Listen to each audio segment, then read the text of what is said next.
नमस्कार मंडळी, मी अनुया. मी आज तुम्हाला south Indian bride look present करणार आहे. त्यासाठी मी हेअर प्रिपरेशन्स करून घेतलेले आहे. फ्रंटमध्ये त्यांना मी वेव्ह करून घेतलेले आहेत आणि जे बॅक साईडला जे तिचे केस आहेत, त्याला मी क्रिम्पिंग करून घेत आहे. तिची केस तुम्ही बघू शकता किती मोठी आहे. त्यामुळे हेअर्सच करायला मला जवळ पाऊण तास गेला.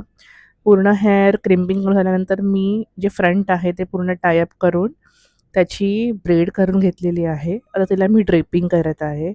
ब्लाऊज घातल्यानंतर तिला मी पल्लूला ड्रेप करत आहे. तिची साडी एकदमच ॲक्युरेट साऊथ इंडियन ब्राईडप्रमाणे टॅली करते. She is actually Marwari bride, but तिला लूक हवा होता साऊथ इंडियनचा, सो मी तिला तसा लूक दिलेला आहे.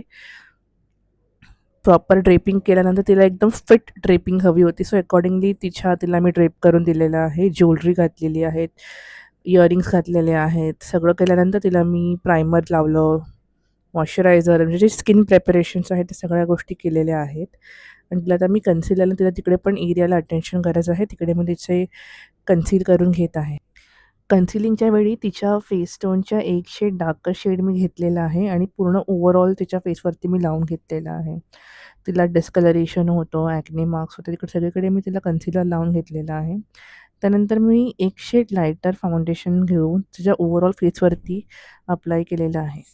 याने काय होतं, तिला मी ऑलरेडी एक डार्कर शेड तिच्या फेसवरती मी अप्लाय केलेला होता. तर मी लायटर शेड घेतलं जेणेकरून दोन्ही शेड मिक्स होऊन तिच्या ॲक्चुअल स्किन टोनचा शेड तयार होणार आहे आणि तो काही वेळानंतर ऑक्सिडाइज होतो, त्यामुळे तो पूर्ण स्किनमध्ये ॲब्झॉर्ब होऊन जातो.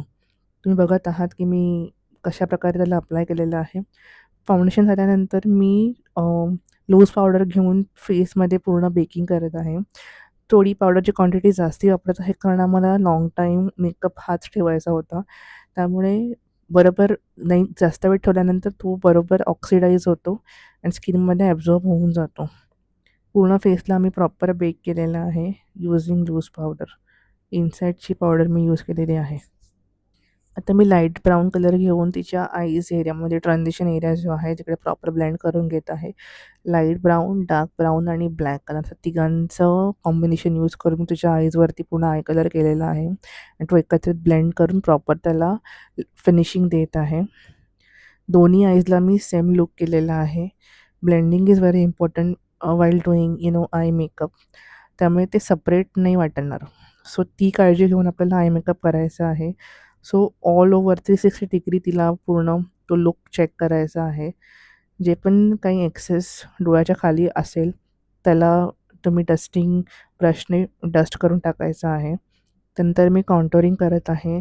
तिचे जे पण फेशियल पार्ट्स आहेत सगळे तिचे एकदम शार्प आहेत, त्यामुळे जास्ती कॉन्टरिंगची गरज नाही आहे. जस्ट मिनिमल कॉन्टर यूज करून तिला मी चेक एरिया अँड चिन एरियामध्ये कॉन्टरिंग केलेली आहे. नोज एरियामध्ये तर थोडं शार्पन दाखवत आहे. तिचे features is very good. She is very thin. So overall सगळ्या गोष्टी व्यवस्थित होत्या तिच्या. लिप लायनिंग करून घेतलेलं आहे विथ युजिंग रेनेची brown pencil. I am using this pencil on every bride. Lip shade red वापरून नंतर मी सेटिंग स्प्रेने पूर्ण स्प्रे करून घेतलेला आहे. हा आहे फायनल लुक साऊथ इंडियन ब्राईडचा. बघू शकताय किती छान फुल कव्हरेज आणि रॉयल लुक वाटत आहे तिचा. तिची ज्वेलरी आणि एव्हरीथिंग इज सो परफेक्ट. तिला एकदमच छान वाटतो आहे हा लुक. तुम्हाला असेच लुक अजून बघायचे असेल तर मला कॉमेंट करून नक्की सांगा. आपण पुन्हा भेटत राहू. नमस्कार.